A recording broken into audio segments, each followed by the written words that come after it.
Bienvenidos sean todos ustedes a una emisión más de Zenka Talks. Mi nombre es Jaime Macías y en esta ocasión, junto con un grupo de panelistas integrantes de nuestra comunidad académica, estaremos charlando acerca de cuáles son aquellas actitudes que desarrollan alumnos sobresalientes. La actitud es preponderante para el éxito o el fracaso de cualquier ser humano a lo largo de su historia. Sin embargo, aunque la actitud comienza a desarrollarse en el seno familiar, es en los centros educativos donde se potencializa al máximo. Es decir, es en las escuelas donde se desarrollan esas actitudes que forman alumnos sobresalientes. Es en las escuelas donde se desarrollan actitudes que forman personas sobresalientes en la vida. Comienzo presentándoles a nuestro primer panelista, a Tere Hernández. Ella es la secretaria académica de secundaria tercer grado y de la preparatoria del Instituto Zenka. Tere, muy buenas tardes. Hola Jaime, buenas tardes a todos. De igual forma, nos acompaña Lorenzo Flores Ibarra. Él es secretario académico de primaria sexto grado y también del primero y segundo grado de secundaria. Lorenzo, muy bienvenido. Hola Jaime, bienvenido, muchas gracias. Grace Delgado Soto, ella es counselor de primaria sexto grado. Grace, muy bienvenida seas también aquí a este foro de panelistas. Muchas gracias Jaime, buenas tardes a todos. Y bien, quisiera comenzar haciendo una primera pregunta, y si tú me ayudas a responderla por favor, Grace. ¿Cómo podemos conceptualizar la palabra actitud? Es decir, todos usamos la palabra actitud. Se dice, por ejemplo, esa es la actitud. Sin embargo, ¿cómo podemos entender qué es una buena actitud y qué es una mala actitud, Grace? Ok, Jaime, mira, la actitud viene de la mano con la personalidad de cada quien. Entonces, esta la empezamos a generar desde que nacemos. Obviamente la familia tiene mucho que ver con esto, los valores que nos inculcan, la forma en cómo vamos desarrollándonos a lo largo de la vida, el contexto, la gente con la que convivimos, va haciendo esta actitud en nosotros. Entonces, como tú bien dices, hay unas actitudes que son positivas, ¿sí? Que son las que nos llevan a hacer mejor las cosas todavía, que nos llevan a ver de una manera diferente el mundo, que obviamente es mucho mejor que las actitudes negativas. Estas actitudes negativas también existen porque obviamente tenemos sentimientos, tenemos enojos, tenemos formas de pensar que no concuerdan con mi compañero. Entonces, a veces desarrollamos este tipo de actitudes, pero siempre, sean buenas o sean malas, nos ayudan a crecer y nos ayudan a formar esta personalidad de la que te comento para poder enfrentarnos a cualquier tipo de situación, porque las actitudes van de acuerdo al objeto o al contexto en el que me estoy manejando. Claro, y bueno, pues se vuelve también un poco relativo la palabra actitud, porque lo que puede ser una buena actitud para una persona puede no serlo tanto para otra, si es que entendí bien cómo lo estás conceptualizando. Y bueno, siguiéndonos precisamente en esa parte del concepto, muchas gracias de lo que es la actitud. Tere, si tú me ayudas, hablando ya concretamente del tema que nos atañe el día de hoy, ¿cómo podemos definir hoy, en el siglo XXI, qué es un alumno sobresaliente? Es decir, un alumno sobresaliente es el que tiene una actitud que no se detiene ante los obstáculos. Una actitud es un alumno que tiene las más altas calificaciones.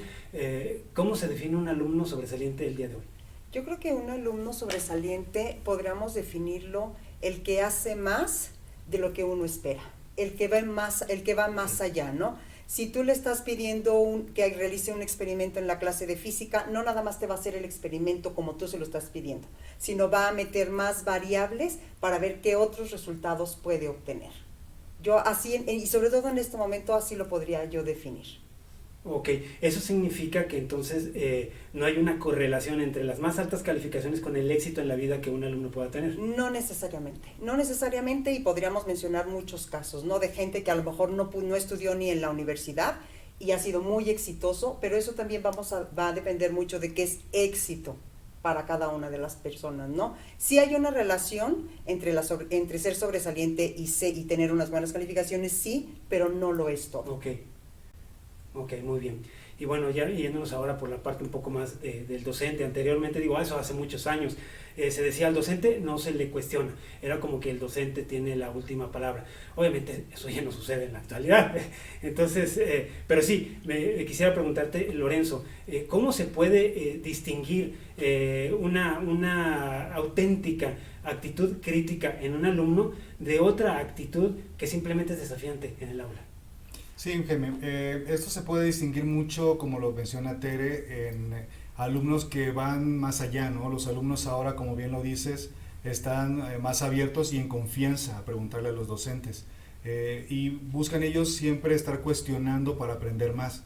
Entonces uno como docente acepta, ¿no? A los alumnos que en clase participan o están siempre indagando.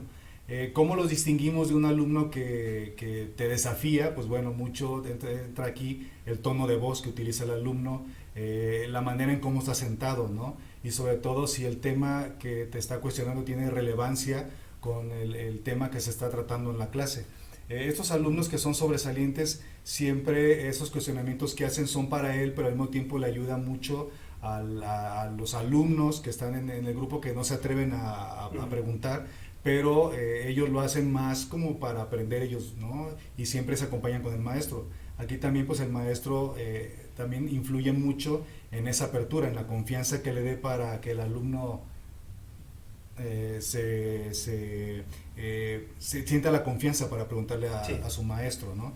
Entonces, nosotros sabemos que en la actualidad, y más ahora con la pandemia, se ha abierto mucho esta puerta, sobre todo a la en línea, para que el alumno también indague más, ¿no? Como tú lo mencionas, anteriormente en el salón, pues el maestro tenía al alumno enfrente y el alumno lo cuestionaba ahí mismo, ¿no? Pero ahora el alumno, a través del trabajo que se hace a distancia o en línea, tiene la oportunidad de indagar, ¿no? Lo que se manejaba antes, que el alumno fuera a la biblioteca, pero ahora lo puede hacer en su biblioteca virtual. Entonces, sí, el alumno ahora tiene ese poder, ¿no? Para, más que cuestionar al maestro, apoyarse en él, ¿no? Porque él es el que tiene el conocimiento, ¿no? de todo lo que lleva el trabajo dentro del aula, ¿no? Dentro de la asignatura. Él es quien tiene él centra todo ese conocimiento.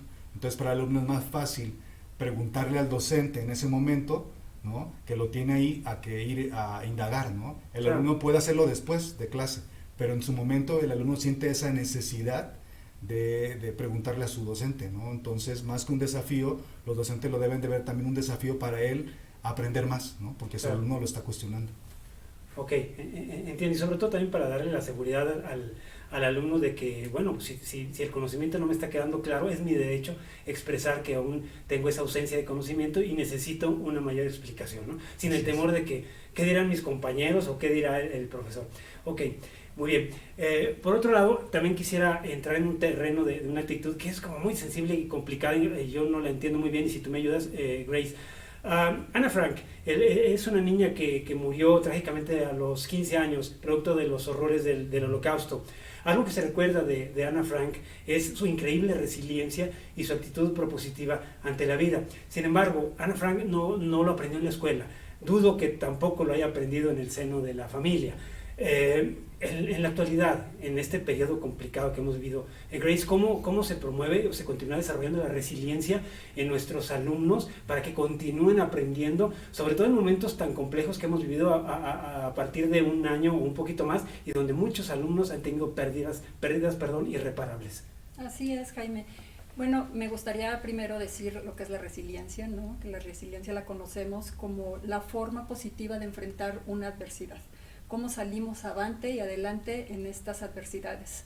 Y tiene que ver mucho de la mano con la actitud que manejábamos, cómo desde que nacemos vemos el mundo y qué deseamos nosotros, ¿no? Para nosotros mismos sobre todo. Entonces, si yo tengo esa actitud positiva, me vuelvo resiliente. Entonces, sé enfrentar las situaciones que se me presentan, sé a dónde quiero ir, sé que no es lo que quiero, ¿no? En este caso, como dices, las personas que han fallecido, nosotros creemos que los chicos lo resienten o no van a salir adelante, y intentamos en casa cubrir esta parte en el sentido de no pasa nada, tú sigue adelante, cuando realmente son los que más se sobreponen a estas adversidades. Entonces, ahorita en la escuela, con estas pérdidas que han tenido en línea, para nosotros pues ha sido complicado manejar o contener a los chicos en línea. Sin embargo, ellos dan la apertura de cuando necesitan hablar o cuando nosotros vemos que sobresalen en este sentido de la resiliencia. No es necesario tanto abordar ni estar sobre el chico de ¿qué te pasa? ¿Estás bien? ¿Necesitas hablar?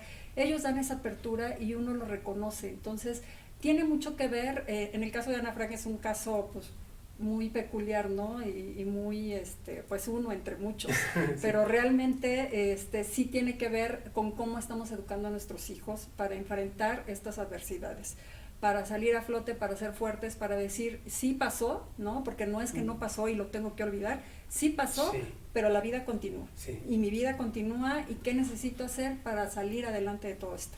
Claro, sí, no se trata de negar, sino de entender y aprender a partir de, ok. Bien, ahora en el instituto nosotros definitivamente siempre hemos promovido la lectura. Sin embargo, más allá de la lectura en cantidad o en masa, Tere, ¿cómo los alumnos pueden desarrollar una actitud de lectura crítica? Es decir, no todo lo que se lee conlleva o contiene una verdad universal, especialmente si se está leyendo en tantísimas fuentes como actualmente existen en Internet. ¿Cómo se desarrolla una actitud de lectura crítica? Fíjate que aquí, pues yo creo que es algo que estamos haciendo ya en el instituto y en todas las asignaturas, ¿no?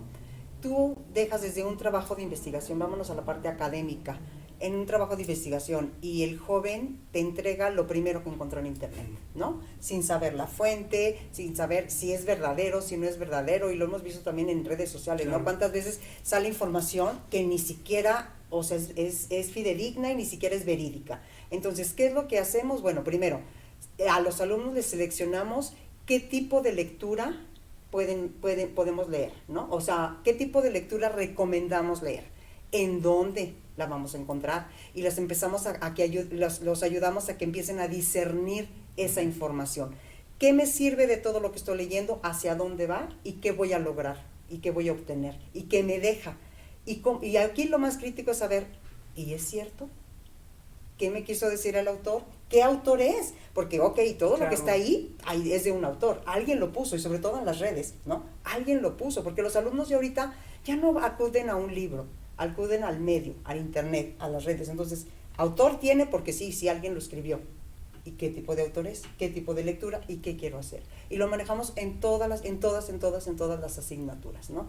Para que ellos empiecen. Más allá de tener, aparte, nuestra materia de Critical Thinking, en donde ya vamos dirigido totalmente ese proceso de discernir la información, de cómo lo selecciono, de cómo hago, cómo actúo, más allá de la materia, lo hacemos en todas las asignaturas.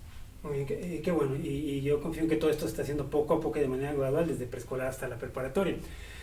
Hablando ahora de una actitud muy específica, Lorenzo, los empleadores actualmente se quejan mucho de que sus jóvenes en edad laboral no traen bien desarrolladas esas habilidades de comunicación efectiva, pero más aún que no tienen esas actitudes de comunicación conciliadora, de comunicación negociadora. Esto es que ante el conflicto tienden a desanimarse con relativa facilidad y finalmente abandonan el centro de trabajo y los puedes encontrar brincando de un trabajo a otro.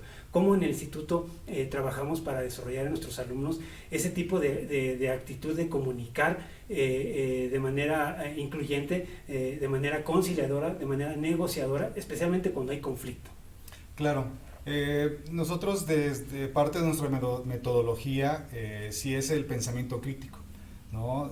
Ahí entra desde analizar, ¿no?, lo que yo voy a decir, lo que tengo que investigar, pero asimismo cómo yo me voy a dirigir, ¿no? Para esto nosotros aquí parte de nuestro trabajo es al final o casi al cierre del ciclo escolar tenemos un proyecto de lecciones, ¿no?, el cual se viene trabajando desde el principio del ciclo escolar, pero culmina ya al cierre, ¿no? Entonces, en estos momentos nosotros llevamos estos proyectos donde al alumno se le enseña a cómo trabajar en equipo, se le enseña a ser tolerante, a respetar, ¿no? Y sobre todo aceptar ideas, ¿no?, en las cuales también en tiempos anteriores pues nosotros tenemos nuestro propio Zenmun, ¿no? Donde los alumnos, bueno, van y participan. Perdón, que es un modelo de Naciones Unidas, ¿no? Así es un modelo de Naciones Unidas que se tiene trabajando ya cerca de 15 años, que tenemos trabajando nosotros en CENCA. Entonces, todas estas estrategias de comunicación, de escuchar, de ser atento, bueno, se trabajan dentro de todas las asignaturas. Es parte de lo que se le pide al docente, ¿no? Que ayude al alumno en esa parte de comunicar. Por eso es que nosotros también aquí mucho de lo que trabajamos es que el alumno haga sus propias presentaciones, ¿no? Que dentro del trabajo en equipo el alumno aprenda a comunicarse y que parte de esto sea también el comunicarse con otros, ¿no? Entonces, las empresas sí actualmente pues dicen que los alumnos, bueno, los que egresan de las universidades, o los millennials, exacto, no tienen esta facilidad para comunicarse, no son resilientes, lo que manejaba Grace. Y ahí está un documento, ¿no? El documento del 2030, cuáles son los alumnos que tenemos que preparar hoy para los trabajos de mañana, pues tienen que ver mucho con el trabajo en equipo, el ser resiliente, el resolver problemas, ¿no? Entonces ya todo lo que es automatización ya se va a dejar a las máquinas. Entonces se busca que las personas piensen, que sean analíticos. Lo que mencionaba Tere, nuestro sistema de mentes críticas lleva al alumno a que tenga ese enfoque, ¿no? De solucionar problemas, pero como trabajando en equipo. Ok, muy bien. La siguiente pregunta, si me lo permiten, quisiera hacer un ejercicio, la misma para todos. Sí. Me gustaría que pensaran todos en una actitud crítica para ese muchas veces tan odiado trabajo en equipo escolar. Cada uno de ustedes, si me dice una de esas actitudes que se considera crítica para el éxito del trabajo en equipo. Para mí, yo creo que ser propositivo. Propositivo. Porque no importa con quién trabaje, no importa quiénes son mis compañeros, yo voy a dar algo y ellos me van a dejar algo. Yo creo que eso es lo más importante, desde mi punto de vista. Claro, claro. Sí, desde mi punto de vista tiene que ver también con la tolerancia, ¿no? Tienes que ser tolerante ante las ideas, no yo tengo la razón siempre, ¿no? Sino que tengo que escuchar a mi compañero porque él puede tener una mejor idea que la mía, ¿no? Hay un dicho que más cabezas piensan mejor que una, ¿no? Entonces, sí, uno tiene que ser tolerante ante la opinión de mis compañeros, o ellos ante mi opinión, pero vamos a discutir todos para llegar a un fin, ¿no? A la solución de un problema que es para lo que pues estamos nosotros aquí, ¿no? En el planeta Tierra. Claro, claro, claro. Grace. Yo creo que el respeto, Jaime, porque obviamente hay una gran diversidad al interior de las aulas, ¿no? Cada chico es diferente, cada chico tiene algo que aportar, como ya lo mencionaron. Entonces, si manejamos ese respeto dentro de un equipo a la opinión, a las aportaciones de cada uno, se puede lograr un gran trabajo. Ok. Y bueno, ya para cerrar esta emisión, ahora nuevamente me gustaría hacer el mismo ejercicio, preguntarles a cada uno de ustedes, pensar en una actitud crítica que tiene una relevancia grande, precisamente para desarrollar alumnos sobresalientes. Tere. Híjole, pueden ser muchas, pero yo sí, pensando un poquito, podría ser tolerancia a la frustración. Okay. O sea, estamos en una pandemia, nadie queríamos estar en la pandemia, nadie sabíamos, ni siquiera imaginábamos que íbamos a estar en esto, ¿no? Ya estamos, ok, ¿cómo continúo? ¿Cómo vivo? Hace rato que hablábamos de la resiliencia, ¿no? Es eso, ¿cómo a pesar de lo que tengo ahorita o lo que se me está presentando hoy, cómo sigo mi camino hacia la meta y el objetivo que yo me planteé? Ok, muchas gracias. Lorenzo. Sí, algo que noto en estos tiempos y que sí tiene que ver mucho es con el autoconocerse, ¿no? Sí, es importante que en casa pues, los papás se enfoquen mucho en esta parte de estar con los hijos, ¿no? De escucharlos, de ayudarles a entenderse y sobre todo nosotros que somos los adultos, llevar a los alumnos, ¿no? O en este caso a sus hijos, a que se entiendan ellos mismos, ¿no? Y eso les va a ayudar mucho también a ellos a saber cuáles son sus fortalezas, sus áreas de oportunidad, pero sobre todo con el acompañamiento de alguien más, ¿no? Nosotros aquí en la escuela lo hacemos en las clases, ¿no? Los maestros acompañan, las counselors acompañan a los alumnos, y sobre todo porque sí, desde la parte de la neurociencia, si uno está bien emocionalmente, ¿no? Uno va a dar más académicamente, ¿no? Entonces, sí, yo creo que es algo importante que nosotros los adultos, tanto los maestros como los papás, acompañemos, ¿no? Y sobre todo que escuchemos y lo llevemos de la mano. Muy bien. Grace. Sí, claro, Jaime. Yo complemento lo que comenta Tere y Lorenzo. En esta parte creo que es muy importante el ejemplo que damos en casa como papás. Si el chico ve que el papá sale adelante a pesar de las adversidades y que siempre está viendo por un mejor común en la familia, el chico aprende eso. Entonces, esta parte de la resiliencia pues la van a generar no coartando sus ideas, no coartando su trabajo. Ahorita existe mucho estrés en las casas, ¿no? Por esta parte de la pandemia que estamos viviendo. Entonces, si yo a mi hijo le enseño que voy a salir adelante con todo esto, el chico lo va a aprender. Y obviamente haciendo esta mente crítica y este autoconocimiento, como mencionaba Lorenzo, pues el niño va a ser sobresaliente en lo que hace, incluso desde casa. Muy bien.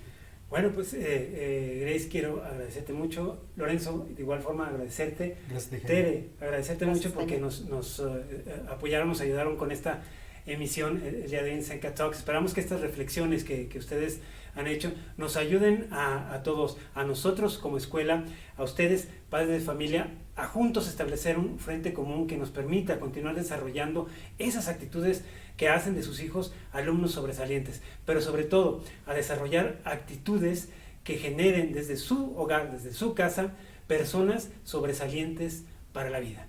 Les agradezco mucho que nos hayan visitado el día de hoy aquí en esta segunda emisión de Zenka Talks. Nos vemos y esperamos verlos en una nueva emisión. Hasta entonces, hasta luego.